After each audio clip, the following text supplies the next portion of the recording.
ಅವರು ಬಜೆಟ್ ಮಂಡನೆ ಮಾಡಿದ ನಂತರ ಹಲವು ರೀತಿಯಲ್ಲಿ ಚರ್ಚೆಗಳು, ಆಕ್ರೋಶ ವ್ಯಕ್ತವಾಯಿತು. ಇದು ಮುಸ್ಲಿಮರ ಓಲೈಕೆಗಾಗಿ ಮಂಡನೆ ಮಾಡಿದಂತಹ ಬಜೆಟ್ ಅಂತ ಬಿಜೆಪಿ ಮುಗಿಬೀಳಿತು.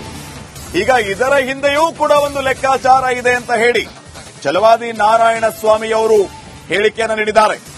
ಪರಿಷತ್ ವಿಪಕ್ಷ ನಾಯಕ ಛಲವಾದಿ ಎಕ್ಸ್ಕ್ಲೂಸಿವ್ ಹೇಳಿಕೆಯನ್ನು ನೀಡಿರೋದು. ಮುಸ್ಲಿಮರ ಓಲೈಕೆ ಹಿಂದೆ ಸಿದ್ದರಾಮಯ್ಯ ಅವರ ರಾಜಕೀಯ ಲೆಕ್ಕಾಚಾರ ಇದೆ. ಕಾಂಗ್ರೆಸ್ ಮುಸ್ಲಿಮರ ಓಲೈಕೆಯಿಂದ ದೇಶಕ್ಕೆ ಗಂಡಾಂತರ ಅನ್ನೋದು ಒಂದು ಕಡೆ ಆದರೆ, ಸಿದ್ದರಾಮಯ್ಯ ಅವರದ್ದು ಕಾಂಗ್ರೆಸ್ ತ್ಯಜಿಸುವ ತಂತ್ರಗಾರಿಕೆಯೂ ಕೂಡ ಇದರಲ್ಲಿ ಅಡಗಿದೆ. ತೊಂದರೆ ಕೊಟ್ಟರೆ ಪಕ್ಷ ಬಿಡುವ ಆಲೋಚನೆಯಲ್ಲಿ ಸಿದ್ದರಾಮಯ್ಯ ಅವರಿದ್ದಾರೆ. ಹೀಗಾಗಿ ಇಷ್ಟೆಲ್ಲ ಓಲೈಕೆ ರಾಜಕಾರಣಕ್ಕೆ ಅವರು ಮುಂದಾಗಿದ್ದಾರೆ ಅಂತ ರಿಪಬ್ಲಿಕ್ ಕನ್ನಡಕ್ಕೆ ಛಲವಾದಿ ನಾರಾಯಣ ಸ್ವಾಮಿ ಅವರು ಹೇಳಿಕೆ ಕೊಟ್ಟಿದ್ದಾರೆ. ಬಜೆಟ್ನಲ್ಲಿ ಅಲ್ಪಸಂಖ್ಯಾತರಿಗೆ ಮತ್ತು ಮುಸ್ಲಿಮಾನರಿಗೆ ಹೆಚ್ಚು ಆದ್ಯತೆ ಓಲೈಕೆ ಕೊಟ್ಟಿದ್ದಾರೆ ಅನ್ನುವಂಥದ್ದು ಪ್ರತಿಪಕ್ಷ ಬಿಜೆಪಿಗಳ ಆರೋಪ. ಈ ಬಗ್ಗೆ ಸಾರ್ವಜನಿಕರು ಸಾಕಷ್ಟು ಚರ್ಚೆ ವಿಚಾರ ಆಗಿರುತ್ತದೆ. ಈ ಬಗ್ಗೆ ಸದನದಲ್ಲೂ ಕೂಡ ಸೋಮವಾರದಿಂದ ಸಾಕಷ್ಟು ಕೂಡ ಚರ್ಚೆ ವಿಚಾರ ಆಗುವಂತ ಸಾಧ್ಯತೆ ಇರುವಂತದ್ದು. ಈ ಬಗ್ಗೆ ಮಾತಾಡೋಕೆ ಪ್ರತಿಪಕ್ಷದ ನಾಯಕರಾದಂತಹ ಛಲವಾದಿ ನಾರಾಯಣ ಸ್ವಾಮಿ ನಮ್ಮ ಜೊತೆ ಇರುತ್ತದೆ. ಸರ್, ಈಗ ಬಜೆಟ್ನಲ್ಲಿ ಮುಸ್ಲಿಂ ಓಲೈಕೆ ರಾಜಕಾರಣ ಸಾಕಷ್ಟು ಸೋಷಿಯಲ್ ಮೀಡಿಯಾ ಜಾಸ್ತಿ ಹೋರಾಡ್ತಾ ಇದೆ. ನೀವು ಕೂಡ ಟ್ವೀಟ್ಗಳನ್ನೆಲ್ಲ ಮಾಡ್ತಾ ಇದ್ದೀರಾ. ಈಗ ಸೋಮವಾರದ ಸದನದಲ್ಲಿ ಇದು ಪ್ರಸ್ತಾಪ ಆಗುತ್ತೆ. ನೀವು ಯಾವ ರೀತಿ ಇದನ್ನ ಬಗ್ಗೆ ಎಲ್ಲವೂ ಪ್ರಸ್ತಾಪ ಆಗುತ್ತೆ. ಒಂದು ಕಣ್ಣಿಗೆ ಬೆಣ್ಣೆ, ಒಂದು ಕಣ್ಣಿಗೆ ಸುಣ್ಣ ಇಡ್ತಕ್ಕಂಥ ಈ ಓಲೈಕೆ ರಾಜಕಾರಣದ ಬಡ್ಜೆಟ್ ಇದು. ನನಗೆ ತಿಳಿದಿದ್ದು, ನೀವು ಅಲ್ಪಸಂಖ್ಯಾತರಿಗೆ ಕೊಡಿ, ಅದಕ್ಕಾಗಿ ಯಾರು ಹೊಟ್ಟೆ ಉರಿ ಪಟ್ಕೊಳ್ಬೇಕಾಗಿಲ್ಲ. ಬಟ್ ನೀವು ಅದನ್ನೇನು ಕೊಡ್ತಿರಲ್ಲ, ಅದು ಬೇರೆಯವರಿಗೆ ಅನ್ಯಾಯ ಆದಂಗೆ ಮಾಡಬಾರದು. ಈಗ ಯಾವ ರೀತಿಯಲ್ಲಿ ಮೊದಲಿಂದ ಬಡ್ಜೆಟ್ ಮಾಡ್ಕೊಂಡು ಬಂದಿದ್ದೀರಿ, ಇದು ವಿಶೇಷ ಬಡ್ಜೆಟ್ ಇದೆ ಅಂದ್ರೆ ಒಬ್ಬರನ್ನೇ ಮನಸ್ಸಿನಲ್ಲಿ ಇಟ್ಕೊಂಡು ಮಾಡ್ದಂಗೆ ಕಾಣುತ್ತದೆ. ಅದಕ್ಕೆ ಇದು ಎಲ್ಲರೂ ಹೇಳ್ತಾರೆ ಇದೊಂಥರ ತಾಲಿಬಾನ್ ಬಡ್ಜೆಟ್ಟು, ಇದೊಂಥರ ಏನೋ ಹಲಾಲ್ ಬಡ್ಜೆಟ್, ಏನೇನೋ ಹೇಳ್ತಾರೆ ಜನ. ಬಟ್ ನಾನು ಅದನ್ನೆಲ್ಲ ಹೇಳಕ್ ಹೋಗೋದಿಲ್ಲ. ಬಟ್ ಏನಂದ್ರೆ ಒಂದು ಕಣ್ಣಿಗೆ ಸುಣ್ಣ, ಒಂದು ಕಣ್ಣಿಗೆ ಬೆಣ್ಣೆ ಇಡ್ತಕ್ಕಂಥದ್ದನ್ನ ಮಾಡಿದ್ದೀರಿ. ನಾನು ಒಂದೇ ಮಾತಾಡ್ತೇನೆ, ಏನೋ ಮೈನಾರಿಟೀಸ್ ಅಥವಾ ಮುಸ್ಲಿಂರ ನಾಯಕ ನಾನೇ ಅನ್ನೋದನ್ನ ತೋರಿಸ್ಕೊಳ್ಬೇಕು. ನಾನು ಏನೋ ದೊಡ್ಡ ಸಾಧನೆ ಮಾಡಿದ್ದೀನಿ ಅಂತ ತೋರಿಸ್ಕೊಳ್ಬೇಕು ಅಂತ ತೋರಿಸ್ಕೊಳಕ್ ಹೋಗ್ತಿದ್ದಾರೆ. ಬಟ್ ನಾನು ಒಂದು ಮಾತನ್ನು ಹೇಳ್ತೇನೆ, ಅವರಿಗೆ ಸವಲತ್ತುಗಳನ್ನು ಕೊಡ್ಲಿ ಅವಶ್ಯಕತೆ ಇರೋರಿಗೆ. ಆದ್ರೆ ಈ ರೀತಿ ಓಲೈಕೆ ಮಾಡೋದಿದೆಯಲ್ಲ, ಇದಕ್ಕಿಂತ ದೊಡ್ಡ ತಪ್ಪು ಇನ್ನೊಂದಿಲ್ಲ. ಇದರಿಂದ ಏನಾಗುತ್ತೆ, ಅವರು ಬಜೆಟ್ ಮಂಡನೆ ಮಾಡಿದ ನಂತರ ಹಲವು ರೀತಿಯಲ್ಲಿ ಚರ್ಚೆಗಳು, ಆಕ್ರೋಶ ವ್ಯಕ್ತವಾಯಿತು. ಇದು ಮುಸ್ಲಿಮರ ಓಲೈಕೆಗಾಗಿ ಮಂಡನೆ ಮಾಡಿದಂತಹ ಬಜೆಟ್ ಅಂತ ಬಿಜೆಪಿ ಮುಗಿಬೀಳಿತು. ಈಗ ಇದರ ಹಿಂದೆಯೂ ಕೂಡ ಒಂದು ಲೆಕ್ಕಾಚಾರ ಇದೆ ಅಂತ ಹೇಳಿ ಛಲವಾದಿ ನಾರಾಯಣ ಸ್ವಾಮಿ ಅವರು ಹೇಳಿಕೆಯನ್ನು ನೀಡಿದ್ದಾರೆ. ಪರಿಷತ್ ವಿಪಕ್ಷ ನಾಯಕ ಛಲವಾದಿ ಎಕ್ಸ್ಕ್ಲೂಸಿವ್ ಹೇಳಿಕೆಯನ್ನು ನೀಡಿರೋದು. ಮುಸ್ಲಿಮರ ಓಲೈಕೆ ಹಿಂದೆ ಸಿದ್ದರಾಮಯ್ಯ ಅವರ ರಾಜಕೀಯ ಲೆಕ್ಕಾಚಾರ ಇದೆ. ಕಾಂಗ್ರೆಸ್ ಮುಸ್ಲಿಮರ ಓಲೈಕೆಯಿಂದ ದೇಶಕ್ಕೆ ಗಂಡಾಂತರ ಅನ್ನೋದು ಒಂದು ಕಡೆ ಆದರೆ, ಸಿದ್ದರಾಮಯ್ಯ ಅವರದ್ದು ಕಾಂಗ್ರೆಸ್ ತ್ಯಜಿಸುವ ತಂತ್ರಗಾರಿಕೆಯೂ ಕೂಡ ಇದರಲ್ಲಿ ಅಡಗಿದೆ. ತೊಂದರೆ ಕೊಟ್ಟರೆ ಪಕ್ಷ ಬಿಡುವ ಆಲೋಚನೆಯಲ್ಲಿ ಸಿದ್ದರಾಮಯ್ಯ ಅವರಿದ್ದಾರೆ. ಹೀಗಾಗಿ ಇಷ್ಟೆಲ್ಲ ಓಲೈಕೆ ರಾಜಕಾರಣಕ್ಕೆ ಅವರು ಮುಂದಾಗಿದ್ದಾರೆ ಅಂತ ರಿಪಬ್ಲಿಕ್ ಕನ್ನಡಕ್ಕೆ ಛಲವಾದಿ ನಾರಾಯಣ ಸ್ವಾಮಿ ಅವರು ಹೇಳಿಕೆ ಕೊಟ್ಟಿದ್ದಾರೆ. ಬಜೆಟ್ನಲ್ಲಿ ಅಲ್ಪಸಂಖ್ಯಾತರಿಗೆ ಮತ್ತು ಮುಸ್ಲಿಮಾನರಿಗೆ ಹೆಚ್ಚು ಆದ್ಯತೆ ಓಲೈಕೆ ಕೊಟ್ಟಿದ್ದಾರೆ ಅನ್ನುವಂಥದ್ದು ಪ್ರತಿಪಕ್ಷ ಬಿಜೆಪಿಗಳ ಆರೋಪ. ಈ ಬಗ್ಗೆ ಸಾರ್ವಜನಿಕರು ಸಾಕಷ್ಟು ಚರ್ಚೆ ವಿಚಾರ ಆಗಿರುತ್ತದೆ. ಈ ಬಗ್ಗೆ ಸದನದಲ್ಲೂ ಕೂಡ ಸೋಮವಾರದಿಂದ ಸಾಕಷ್ಟು ಕೂಡ ಚರ್ಚೆ ವಿಚಾರ ಆಗುವಂತ ಸಾಧ್ಯತೆ ಇರುವಂತದ್ದು. ಈ ಬಗ್ಗೆ ಮಾತಾಡೋಕೆ ಪ್ರತಿಪಕ್ಷದ ನಾಯಕರಾದಂತಹ ಛಲವಾದಿ ನಾರಾಯಣ ಸ್ವಾಮಿ ನಮ್ಮ ಜೊತೆ ಇರುತ್ತದೆ. ಸರ್, ಈಗ ಬಜೆಟ್ನಲ್ಲಿ ಮುಸ್ಲಿಂ ಓಲೈಕೆ ರಾಜಕಾರಣ ಸಾಕಷ್ಟು ಸೋಷಿಯಲ್ ಮೀಡಿಯಾ ಜಾಸ್ತಿ ಹೋರಾಡ್ತಾ ಇದೆ. ನೀವು ಕೂಡ ಟ್ವೀಟ್ಗಳನ್ನೆಲ್ಲ ಮಾಡ್ತಾ ಇದ್ದೀರಾ. ಈಗ ಸೋಮವಾರದ ಸದನದಲ್ಲಿ ಇದು ಪ್ರಸ್ತಾಪ ಆಗುತ್ತೆ. ನೀವು ಯಾವ ರೀತಿ ಇದನ್ನ ಬಗ್ಗೆ ಎಲ್ಲವೂ ಪ್ರಸ್ತಾಪ ಆಗುತ್ತೆ. ಒಂದು ಕಣ್ಣಿಗೆ ಬೆಣ್ಣೆ, ಒಂದು ಕಣ್ಣಿಗೆ ಸುಣ್ಣ ಇಡ್ತಕ್ಕಂಥ ಈ ಓಲೈಕೆ ರಾಜಕಾರಣದ ಬಡ್ಜೆಟ್ ಇದು.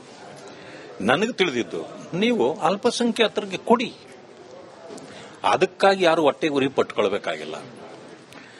ಬಟ್ ನೀವು ಅದನ್ನೇನು ಕೊಡ್ತಿರಲ್ಲ, ಅದು ಬೇರೆಯವರಿಗೆ ಅನ್ಯಾಯ ಆದಂಗೆ ಮಾಡಬಾರದು.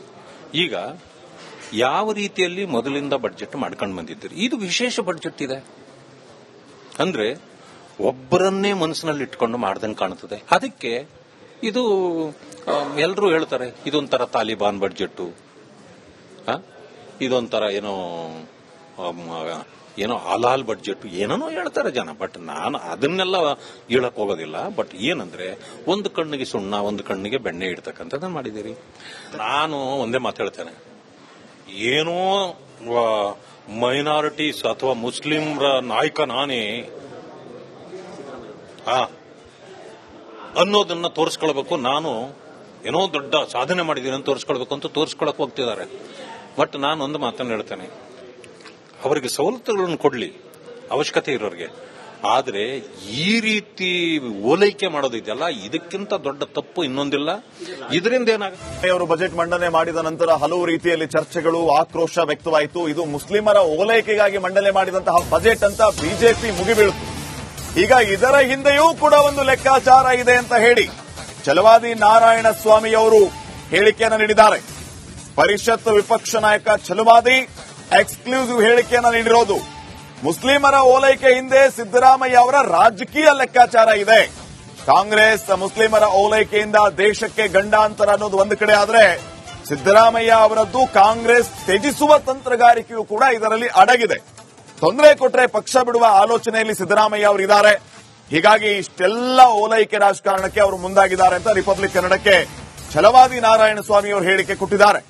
ಬಜೆಟ್ನಲ್ಲಿ ಅಲ್ಪಸಂಖ್ಯಾತರಿಗೆ ಮತ್ತು ಮುಸ್ಲಿಮಾನರಿಗೆ ಹೆಚ್ಚು ಆದ್ಯತೆ ಓಲೈಕೆ ಕೊಟ್ಟಿದ್ದಾರೆ ಅನ್ನುವಂಥದ್ದು ಪ್ರತಿಪಕ್ಷ ಬಿಜೆಪಿಗಳ ಆರೋಪ. ಈ ಬಗ್ಗೆ ಸಾರ್ವಜನಿಕರು ಸಾಕಷ್ಟು ಚರ್ಚೆ ವಿಚಾರ ಆಗಿರುತ್ತದೆ. ಬಗ್ಗೆ ಸದನದಲ್ಲೂ ಕೂಡ ಸೋಮವಾರದಿಂದ ಸಾಕಷ್ಟು ಕೂಡ ಚರ್ಚೆ ವಿಚಾರ ಆಗುವಂತ ಸಾಧ್ಯತೆ ಇರುವಂತದ್ದು. ಈ ಬಗ್ಗೆ ಮಾತಾಡೋಕೆ ಪ್ರತಿಪಕ್ಷದ ನಾಯಕರಾದಂತಹ ಛಲವಾದಿ ನಾರಾಯಣ ಸ್ವಾಮಿ ನಮ್ಮ ಜೊತೆ ಇರುತ್ತದೆ. ಸರ್, ಈಗ ಬಜೆಟ್ನಲ್ಲಿ ಮುಸ್ಲಿಂ ಓಲೈಕೆ ರಾಜಕಾರಣ ಸಾಕಷ್ಟು ಸೋಷಿಯಲ್ ಮೀಡಿಯಾ ಜಾಸ್ತಿ ಹೋರಾಡ್ತಾ ಇದೆ. ನೀವು ಕೂಡ ಟ್ವೀಟ್ಗಳನ್ನೆಲ್ಲ ಮಾಡ್ತಾ ಇದ್ದೀರಾ.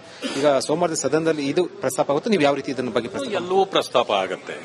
ಒಂದು ಕಣ್ಣಿಗೆ ಬೆಣ್ಣೆ, ಒಂದು ಕಣ್ಣಿಗೆ ಸುಣ್ಣ ಇಡ್ತಕ್ಕಂಥ ಈ ಓಲೈಕೆ ರಾಜಕಾರಣದ ಬಡ್ಜೆಟ್ ಇದು. ನನಗೆ ತಿಳಿದಿದ್ದು, ನೀವು ಅಲ್ಪಸಂಖ್ಯಾತರಿಗೆ ಕೊಡಿ, ಅದಕ್ಕಾಗಿ ಯಾರು ಹೊಟ್ಟೆ ಉರಿ ಪಟ್ಕೊಳ್ಬೇಕಾಗಿಲ್ಲ. ಬಟ್ ನೀವು ಅದನ್ನೇನು ಕೊಡ್ತಿರಲ್ಲ, ಅದು ಬೇರೆಯವರಿಗೆ ಅನ್ಯಾಯ ಆದಂಗೆ ಮಾಡಬಾರದು. ಈಗ ಯಾವ ರೀತಿಯಲ್ಲಿ ಮೊದಲಿಂದ ಬಡ್ಜೆಟ್ ಮಾಡ್ಕೊಂಡು ಬಂದಿದ್ದೀರಿ, ಇದು ವಿಶೇಷ ಬಡ್ಜೆಟ್ ಇದೆ ಅಂದ್ರೆ ಒಬ್ಬರನ್ನೇ ಮನಸ್ಸಿನಲ್ಲಿ ಇಟ್ಕೊಂಡು ಮಾಡ್ದಂಗೆ ಕಾಣುತ್ತದೆ. ಅದಕ್ಕೆ ಇದು ಎಲ್ಲರೂ ಹೇಳ್ತಾರೆ ಇದೊಂಥರ ತಾಲಿಬಾನ್ ಬಡ್ಜೆಟ್, ಇದೊಂಥರ ಏನೋ ಹಲಾಲ್ ಬಡ್ಜೆಟ್, ಏನೇನೋ ಹೇಳ್ತಾರೆ ಜನ. ಬಟ್ ನಾನು ಅದನ್ನೆಲ್ಲ ಹೇಳಕ್ ಹೋಗೋದಿಲ್ಲ. ಬಟ್ ಏನಂದ್ರೆ, ಒಂದು ಕಣ್ಣಿಗೆ ಸುಣ್ಣ, ಒಂದು ಕಣ್ಣಿಗೆ ಬೆಣ್ಣೆ ಇಡ್ತಕ್ಕಂಥದ್ದನ್ನ ಮಾಡಿದ್ದೀರಿ. ನಾನು ಒಂದೇ ಮಾತು ಹೇಳ್ತೇನೆ, ಏನೋ ಮೈನಾರಿಟೀಸ್ ಅಥವಾ ಮುಸ್ಲಿಂರ ನಾಯಕ ನಾನೇ ಅನ್ನೋದನ್ನ ತೋರಿಸ್ಕೊಳ್ಬೇಕು. ನಾನು ಏನೋ ದೊಡ್ಡ ಸಾಧನೆ ಮಾಡಿದ್ದೀನಿ ಅಂತ ತೋರಿಸ್ಕೊಳ್ಬೇಕು ಅಂತ ತೋರಿಸ್ಕೊಳಕ್ ಹೋಗ್ತಿದ್ದಾರೆ. ಬಟ್ ನಾನು ಒಂದು ಮಾತನ್ನು ಹೇಳ್ತೇನೆ, ಅವರಿಗೆ ಸವಲತ್ತುಗಳನ್ನು ಕೊಡ್ಲಿ ಅವಶ್ಯಕತೆ ಇರೋರಿಗೆ. ಆದ್ರೆ ಈ ರೀತಿ ಓಲೈಕೆ ಮಾಡೋದಿದೆಯಲ್ಲ, ಇದಕ್ಕಿಂತ ದೊಡ್ಡ ತಪ್ಪು ಇನ್ನೊಂದಿಲ್ಲ. ಇದರಿಂದ ಏನಾಗುತ್ತೆ, ಅವರು ಬಜೆಟ್ ಮಂಡನೆ ಮಾಡಿದ ನಂತರ ಹಲವು ರೀತಿಯಲ್ಲಿ ಚರ್ಚೆಗಳು, ಆಕ್ರೋಶ ವ್ಯಕ್ತವಾಯಿತು. ಇದು ಮುಸ್ಲಿಮರ ಓಲೈಕೆಗಾಗಿ ಮಂಡನೆ ಮಾಡಿದಂತಹ ಬಜೆಟ್ ಅಂತ ಬಿಜೆಪಿ ಮುಗಿಬೀಳುತ್ತು. ಈಗ ಇದರ ಹಿಂದೆಯೂ ಕೂಡ ಒಂದು ಲೆಕ್ಕಾಚಾರ ಇದೆ ಅಂತ ಹೇಳಿ ಛಲವಾದಿ ನಾರಾಯಣ ಸ್ವಾಮಿ ಅವರು ಹೇಳಿಕೆಯನ್ನು ನೀಡಿದ್ದಾರೆ. ಪರಿಷತ್ ವಿಪಕ್ಷ ನಾಯಕ ಛಲವಾದಿ ಎಕ್ಸ್ಕ್ಲೂಸಿವ್ ಹೇಳಿಕೆಯನ್ನು ನೀಡಿರೋದು. ಮುಸ್ಲಿಮರ ಓಲೈಕೆ ಹಿಂದೆ ಸಿದ್ದರಾಮಯ್ಯ ಅವರ ರಾಜಕೀಯ ಲೆಕ್ಕಾಚಾರ ಇದೆ. ಕಾಂಗ್ರೆಸ್ ಮುಸ್ಲಿಮರ ಓಲೈಕೆಯಿಂದ ದೇಶಕ್ಕೆ ಗಂಡಾಂತರ ಅನ್ನೋದು ಒಂದು ಕಡೆ ಆದ್ರೆ, ಸಿದ್ದರಾಮಯ್ಯ ಅವರದ್ದು ಕಾಂಗ್ರೆಸ್ ತ್ಯಜಿಸುವ ತಂತ್ರಗಾರಿಕೆಯೂ ಕೂಡ ಇದರಲ್ಲಿ ಅಡಗಿದೆ. ತೊಂದರೆ ಕೊಟ್ರೆ ಪಕ್ಷ ಬಿಡುವ ಆಲೋಚನೆಯಲ್ಲಿ ಸಿದ್ದರಾಮಯ್ಯ ಅವರಿದ್ದಾರೆ. ಹೀಗಾಗಿ ಇಷ್ಟೆಲ್ಲ ಓಲೈಕೆ ರಾಜಕಾರಣಕ್ಕೆ ಅವರು ಮುಂದಾಗಿದ್ದಾರೆ ಅಂತ ರಿಪಬ್ಲಿಕ್ ಕನ್ನಡಕ್ಕೆ ಛಲವಾದಿ ನಾರಾಯಣ ಸ್ವಾಮಿ ಅವರು ಹೇಳಿಕೆ ಕೊಟ್ಟಿದ್ದಾರೆ. ಬಜೆಟ್ನಲ್ಲಿ ಅಲ್ಪಸಂಖ್ಯಾತರಿಗೆ ಮತ್ತು ಮುಸ್ಲಿಮಾನರಿಗೆ ಹೆಚ್ಚು ಆದ್ಯತೆ ಓಲೈಕೆ ಕೊಟ್ಟಿದ್ದಾರೆ ಅನ್ನುವಂಥದ್ದು ಪ್ರತಿಪಕ್ಷ ಬಿಜೆಪಿಗಳ ಆರೋಪ. ಈ ಬಗ್ಗೆ ಸಾರ್ವಜನಿಕರು ಸಾಕಷ್ಟು ಚರ್ಚೆ ವಿಚಾರ ಆಗಿರುತ್ತದೆ. ಬಗ್ಗೆ ಸದನದಲ್ಲೂ ಕೂಡ ಸೋಮವಾರದಿಂದ ಸಾಕಷ್ಟು ಕೂಡ ಚರ್ಚೆ ವಿಚಾರ ಆಗುವಂತ ಸಾಧ್ಯತೆ ಇರುವಂತದ್ದು. ಈ ಬಗ್ಗೆ ಮಾತಾಡೋಕೆ ಪ್ರತಿಪಕ್ಷದ ನಾಯಕರಾದಂತಹ ಛಲವಾದಿ ನಾರಾಯಣ ಸ್ವಾಮಿ ನಮ್ಮ ಜೊತೆ ಇರುತ್ತದೆ. ಸರ್, ಈಗ ಬಜೆಟ್ನಲ್ಲಿ ಮುಸ್ಲಿಂ ಓಲೈಕೆ ರಾಜಕಾರಣ ಸಾಕಷ್ಟು ಸೋಷಿಯಲ್ ಮೀಡಿಯಾ ಜಾಸ್ತಿ ಹೋರಾಡ್ತಾ ಇದೆ. ನೀವು ಕೂಡ ಟ್ವೀಟ್ಗಳನ್ನೆಲ್ಲ ಮಾಡ್ತಾ ಇದ್ದೀರಾ. ಈಗ ಸೋಮವಾರದ ಸದನದಲ್ಲಿ ಇದು ಪ್ರಸ್ತಾಪ ಆಗುತ್ತೆ. ನೀವು ಯಾವ ರೀತಿ ಇದನ್ನ ಬಗ್ಗೆ ಎಲ್ಲವೂ ಪ್ರಸ್ತಾಪ ಆಗುತ್ತೆ. ಒಂದು ಕಣ್ಣಿಗೆ ಬೆಣ್ಣೆ, ಒಂದು ಕಣ್ಣಿಗೆ ಸುಣ್ಣ ಇಡ್ತಕ್ಕಂಥ ಈ ಓಲೈಕೆ ರಾಜಕಾರಣದ ಬಡ್ಜೆಟ್ ಇದು. ನನಗೆ ತಿಳಿದಿದ್ದು, ನೀವು ಅಲ್ಪಸಂಖ್ಯಾತರಿಗೆ ಕೊಡಿ, ಅದಕ್ಕಾಗಿ ಯಾರು ಹೊಟ್ಟೆ ಉರಿ ಪಟ್ಕೊಳ್ಬೇಕಾಗಿಲ್ಲ.